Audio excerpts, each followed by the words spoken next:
Police blotter news now, and police think they have taken a serial bank robber off the streets of Victoria. Tuesday night, the emergency response team in full SWAT gear swarmed a downtown hotel, arresting a 36-year-old island man. They say the suspect has a long criminal history.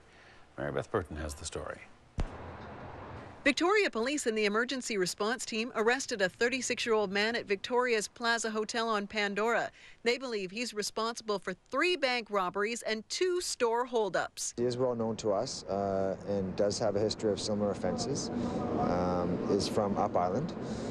Recently, we believe, arrived in town. Investigators spent 8 hours at the Plaza Hotel. We had to seal that apartment. We had to gain a search warrant. We had to enter there, look for further evidence that would solidify the fact that this person was responsible for the robberies. The arrest came Tuesday night. Earlier that day, the Scotiabank at Hillside and Douglas was held up by a man claiming to be armed with a firearm. The very same scenario played out a day earlier at the Royal Bank at Pandora and Douglas.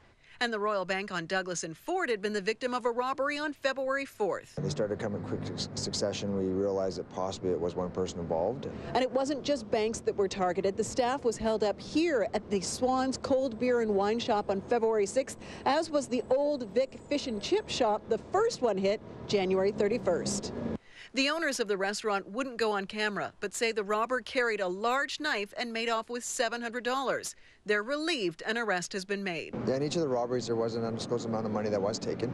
I can't say whether we recovered any of that money yet. The banks are out the stolen cash. Plus, their doors were closed for a period of time. An inconvenience for customers, but likely much more impactful on bank staff. This person robbed a Royal Bank or Scotiabank, and people think, oh, it's an institution, it's a bank. But there's human victims here. That it's a very terrifying experience where a teller is there and gets confronted by someone who's very violent or threatening to harm them or the people around them. The 36-year-old man is expected to appear in court tomorrow. In Victoria, Mary Beth Burton, A News.